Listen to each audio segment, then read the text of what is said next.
में से कौन सा संश्लेषित रेशा नहीं है? ऊन, नायलॉन, पॉलिएस्टर और डेक्रान। ऊन जो है कौन सा रेशा है? प्राकृतिक रेशे में आता है। ऊन किस में आता है? ऊन जो है प्राकृतिक रेशे में आता है। प्राकृतिक दो रेशे दो तरह के होते हैं, एक प्राकृतिक रेशा, एक कृत्रिम रेशा।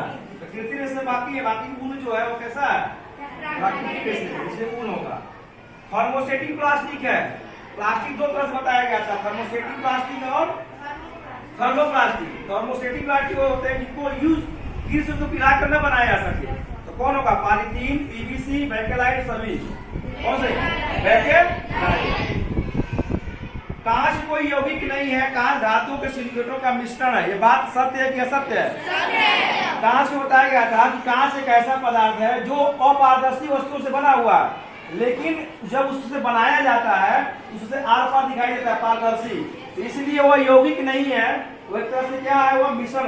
उसको अशीतित द्रव कहा गया। क्या कहा गया? अशीतित। आगे कक्षाओं में पढ़ेंगे, उसको अशीतित द्रव कहा गया। आगे फेरिक ऑक्साइड नहीं है। 10वां है फ्लास्क, बीकर, प्रकरणी किस कांच के बने होते हैं? मृदु कांच, कठोर कांच, फ्लिंट कांच और कोई कांच कोई नहीं। तो कौन सा आता है? कठोर कांच। किससे बने होते हैं? जितने भी प्रकरणी है, जैसे टेस्ट ट्यूब हुआ, लैब के जितने भी इंस्ट्रूमेंट हुआ प्लास्टिक से रिलेटेड, वो बने होते हैं आपके किसके? कठोर कांच के। आगे फेरिक ऑक्साइड मिलाने से निर्मित कांच होता है हल्का नीला। कैसा होता है? हल्का नीला। जैव निम्नकरी पदार्थ है। जैव निम्नकरी क्या हुआ?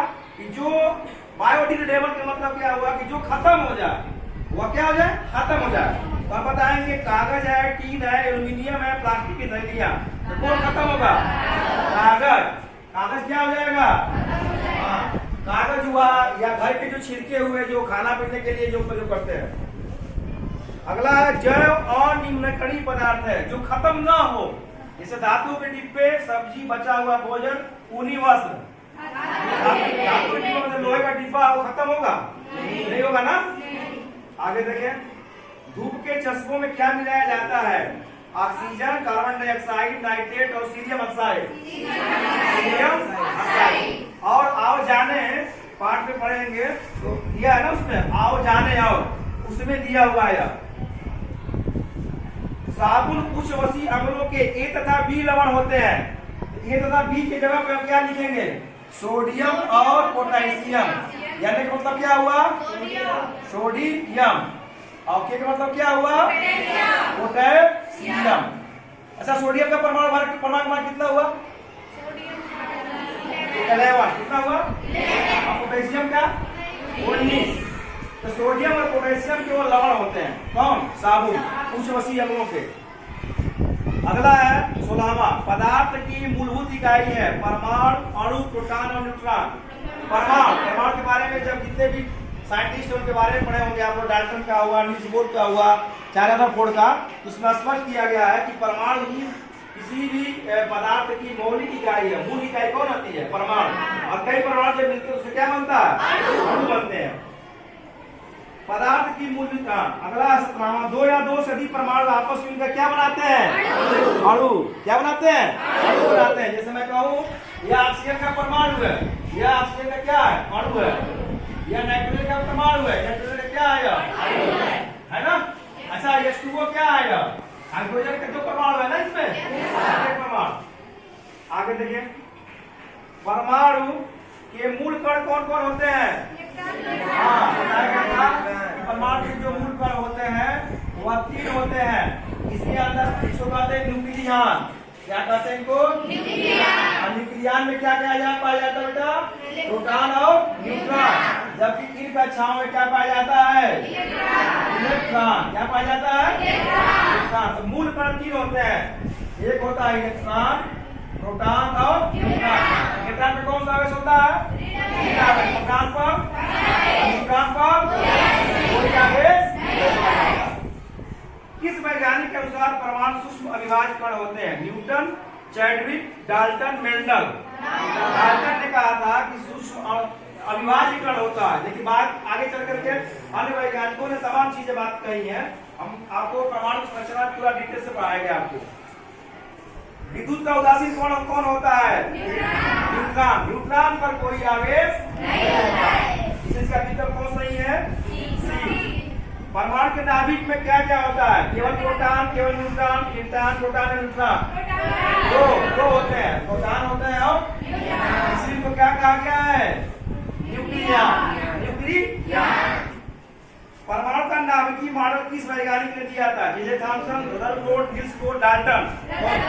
रदरफोर्ड वर्ड क्या दिए थे? नाभिकीय मॉडल बताया गया था उसमें कि नाभिक में क्या क्या पाए जाते हैं।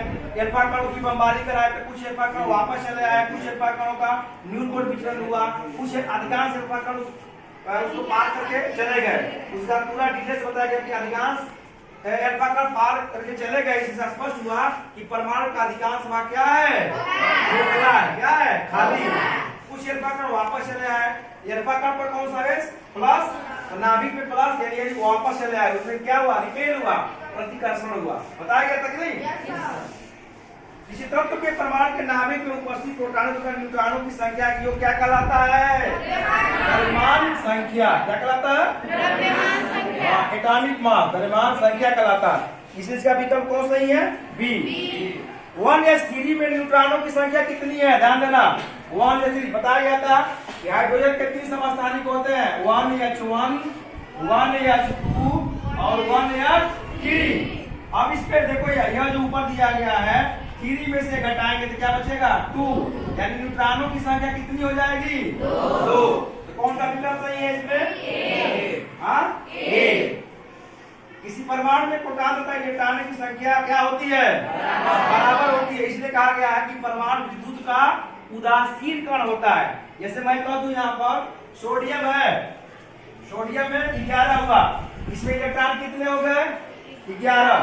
प्रोटॉन कितने हो गए? 11। तो किसी भी परमाणु अगर मैं कह दूं इस तरह से कि सोडियम पर प्लस हुआ, इसका मतलब क्या हुआ कि 2, 8, 1 जो था यह 1 क्या हो गया? दूसरे परमाणु को यह दे दिया, दूसरे को दे दिया, तब इसके ऊपर क्या आ जाएगा? प्लस आ जाएगा। अगला है H2O में ऑक्सीजन की सांद्रता कितनी होती है? 2। बताया गया था हाइड्रोजन है या ऑक्सीजन है? ऑक्सीजन का 8 है यानी 2 और 6। इसको 2 इलेक्ट्रॉन चाहिए ना बात को पूरा करने के लिए। हाइड्रोजन 1 या 2, यह अदला बदली ऐसे हो जाता है। इसलिए ऑक्सीजन की जो सांद्रता है वह कितनी है? 2 है। कितनी है? 2 है। मैग्नीशियम में बाह्य कोश में इलेक्ट्रॉनों की संख्या कितनी होती है? कैसे निकालेंगे? देखिए इधर अगर मैं कह दूं यहाँ पर कह दूं यह मैग्नीशियम है तो यह हो गया 12, तो हो जाएगा 2, 8 और 2। लेकिन मैं कह दूं मैग्नीशियम पर +2 है, इसका मतलब क्या हुआ? इसके बाह्य कोश इलेक्ट्रॉनों की संख्या कितनी हो गई? 8। यह 2 इलेक्ट्रॉन क्या कर दिया जा? इसी को क्या कर दिया जा? दे दिया। इसलिए इसके बाह्य कोश में इलेक्ट्रॉनों की संख्या कितनी होगी? 8 होगी। अगला है किसी परमाणु से इलेक्ट्रॉन के निकाले या जुड़ने से आवेशित कण क्या होते हैं? आयन बन जाते हैं। और आयन कितने तरह के होते हैं? आयन कितने तरह के होते हैं? 2। एक होता है धनायन और एक होता है ऋणायन। धनायन में जैसे सोडियम, जैसे मैग्नीशियम है। मैग्नीशियम क्या किया? 2, 8, 2 एक टाइम 2 इलेक्ट्रॉन दे दिया, इसके ऊपर क्या हो गया? मैग्नीशियम +2 ये धनायन बना। अगर मैं कह दूं क्लोरीन है 17 है, 2, 8 और 7 एक इलेक्ट्रॉन या किसी से ले लिए तो क्या बन जाएगा? Chloride ion. क्या बन जाएगा? क्लोराइड आयन बनेगा। इसलिए जब इलेक्ट्रॉन देता है, इलेक्ट्रॉन क्या लेता है तो उसके ऊपर प्लस या ऋण चार्ज आ जाते हैं, तो उस स्थिति को कहते हैं वो आयन बना। अगर इलेक्ट्रॉन दिया है तो धनायन बनेगा, इलेक्ट्रॉन जब लिया है तो क्या बनेगा? ऋणायन बनेगा। 28वां है 29वां। कोई भी परमाणु का इलेक्ट्रॉनिक विन्यास है, क्या है इलेक्ट्रॉनिक विन्यास? 2, 8, 7। क्या होगा? 2, 8, 7। क्योंकि परमाणु का मान कितना है? 17। कितना है? 17 है। तो पहली कक्षा में कितने इलेक्ट्रॉन हो गए? 2। दूसरी कक्षा में 8। तीसरी कक्षा में 7। इसका इलेक्ट्रॉनिक विन्यास यही हुआ। इलेक्ट्रॉनिक विन्यास मतलब क्या हुआ कि जो कक्षाएं हैं प्रथम कक्षा, द्वितीय कक्षा, तृतीय कक्षा, चतुर्थ, इसको कहते हैं हम लोग KLM और एक हो गया हमारा यम। तो पहली कक्षा में 2 इलेक्ट्रॉन, दूसरी कक्षा में 1 2 3 4 5 6 7 8, तीसरी कक्षा में 7 होंगे। क्या हो जाएगा 1 2 3 4 5 6 और 7। इसको हम ऐसे लिखते हैं 2 8 7। अगला दिया है परमाणु क्रमांक 50 वाला तत्व है। आपको कितने लोगों को एक पूरा एलिमेंट पूरा पीरियड टेबल याद है? एक आदमी, 2 आदमी। तो 50वां जो तत्व है वो कौन होता है? Heat, SN. उसका संकेत क्या है? एसएन। इसे इसका विकल्प कौन सही होगा? सी। बॉक्साइट किसका एस है? बार बार कहा गया है कि बॉक्साइट होता है वो किसका एस होता है बेटा? एल्यूमिनियम का। किसका होता है? एल्यूमिनियम का। Al2O3 इंटू 10s2 या 3s2 क्या है? 10s2O। अच्छा देख लेंगे उसको। निम्न में से बेमेल कौन है? आयरन का संबंध दिया हेमेटाइट से, जिंक का संबंध कैल्शियम आयन से, कैल्शियम का जिप्सम, सिल्वर का क्या हो जाएगा? गैल्वना। गलत है ना सिल्वर वाला? सिल्वर का क्या होता है? अर्जेंटाइन। वो एस्को का संबंध दिया गया, जैसे आयरन का एस दो होते हैं, हेमेटाइट और मैग्नेटाइट। अगला देखिए सोडियम धातु किस में रखा जाता है? हाँ, सोडियम पोटेशियम कहा गया है कि वह मिट्टी के तेल में रहते हैं। क्यों रहते हैं मिट्टी के तेल में? क्योंकि अगर वह पानी में रखेंगे तो वह पानी जब रखा जाएगा तो क्या लग जाएगा? आग। क्या लगेगी? इसलिए किस में रखा जाता है उसको? मिट्टी के तेल में। धातुएं जल से क्रिया करके कौन सी गैस निकालती हैं? अगर मान लीजिए सोडियम को जल से क्रिया कराएंगे तो सोडियम हाइड्रोक्साइड बनेगा और क्या बनेगा? कौन सी गैस निकलेगी? हाइड्रोजन। कौन सा है इसका विकल्प? डी। धातु से तार बनाने वाला गुण क्या कहलाता है? आघात वर्धनीयता। आघात वर्धनीयता का मतलब क्या हुआ? आघात करने पर फैले।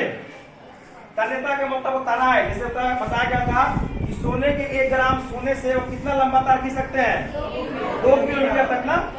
हाँ, याद ये दिया है ZnHCl। ध्यान देना, ZnHCl का हाइड्रोक्लोराइड से क्रिया करेगा तो यहाँ कर X बन रहा है।